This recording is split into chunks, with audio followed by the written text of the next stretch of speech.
Well, it's Trey. I haven't been on here for quite a long time. My full name is Andrew Trey Carstairs. Um, uh, I, I'm just looking at this graph here, okay? So I don't know if this picks it up or not. There you go. It's CBC News, which is the Canadian Broadcasting Company, and it's a government-owned news in Canada. And this is the wages needed to rent a one-bedroom apartment, and it's all the cities in Canada. It starts off with Toronto.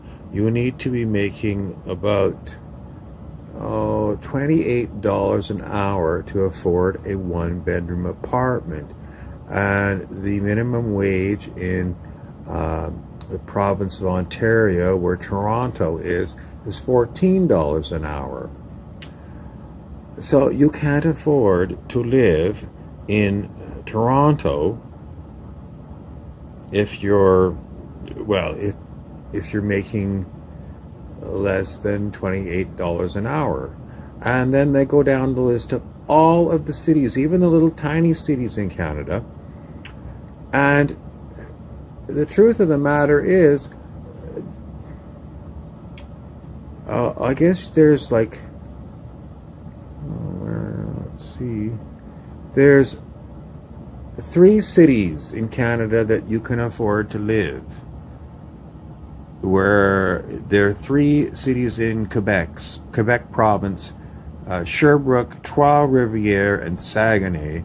There's 3 cities out of the whole country of Canada where you could afford to live in a one-bedroom apartment on minimum wage. 3 cities, and there's got to be 30 cities here.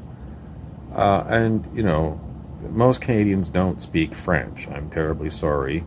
So the whole point of this thing is that there has been a constant influx of immigrants into Canada. I mean, it's not new. It's been a long-term thing. But it's accelerating. Immigrants coming to this country. And what we see is the Canadians cannot afford to live on minimum wage jobs. I just showed you the article from Canadian Broadcasting Company. So they bring in immigrants, and I'm sure what they're doing is they're telling the immigrants in these other countries, come to Canada and you'll have a great life. What happens is they come to Canada. Some of them do have a good life. Some of them end up as professors and doctors, but most of them we see working in convenience stores and Walmarts and coffee shops making minimum wage. So what is the point of bringing in all these people who are working at minimum wage jobs when Canadians don't want these jobs because we can't afford to live? We can't afford to even house ourselves at this wage rate. How are these immigrants supposed to live? They're pouring in to Canada, pouring and pouring. So the question is, what's going on? The answer is all of the good jobs that people used to do have been turned into minimum wage jobs. The paper mills that used to pay really, really well have subcontracted a lot of the jobs to outside companies at minimum wage. So if somebody who in 1980 made $35 an hour working in the paper mill, now that job is gone and it's been outsourced to some other company, and they're paying someone $14 an hour to do it. So the whole country has been hollowed out. And the prices of rent have gone way up, gas has gone way up, food has gone way up, and immigrants keep pouring in. So some people say this low minimum wage is subsidizing poor businesses because basically all their employees have to be subsidized by the government. Well, that's a fallacious argument because the government doesn't subsidize people on minimum wage. They even tax them. They still pay income tax and all these other taxes. So the great squeeze is on to the Canadian population. What else can I tell you? Oh, my shirt is a bunch of skulls. This reminds me of Pol Pot, who was the dictator of Cambodia after the Vietnam War. And when he went around murdering people, they called it the killing fields. Why is it relevant? Because it's just like living in a dictatorship in Cambodia, in Canada, which was, and still, they still claim it's a first world country. It's not. It's not a first world country. It is a slave state. It is a corporate slave state. And it is getting worse and worse and worse. Every time I look, people say, I can't even get a full-time job.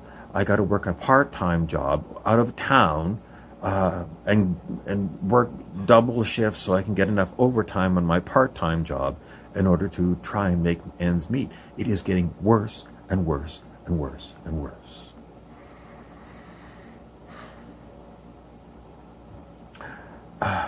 So what is going to have to happen? I don't know. I mean, it's somebody else sent me an article that said how many people were going to food banks, and it's outrageous, the percentage of the population that are using food banks.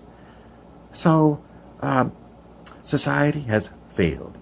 Canada is known as a failed state. George W. Bush, when he was president of the United States, he said Afghanistan was a failed state, and that's why they had to put the American military in there to suppress the rebels. Canada is a failed state, and I'm going to tell you all the rest of the Western countries that have the same kind of a system. The United States, you're a failed state. You have failed because this is going on. What else do I want to tell you about this? So the reason why I call it a failed state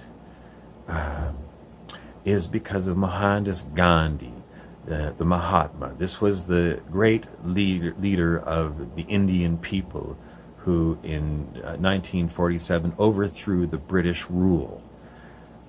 After centuries of British rule, the Indian people became independent, and it was all because of Gandhi.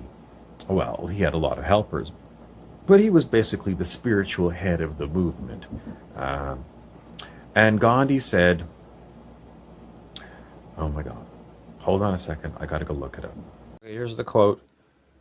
The true measure of any society can be found in how it treats its most vulnerable members.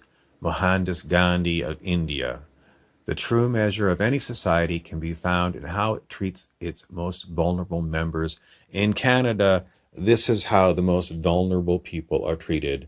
Basically, they're ignored and they're just, they're not even warehoused. They're left on their own to die. That is first world country Canada, and that is what we've got. I gotta go.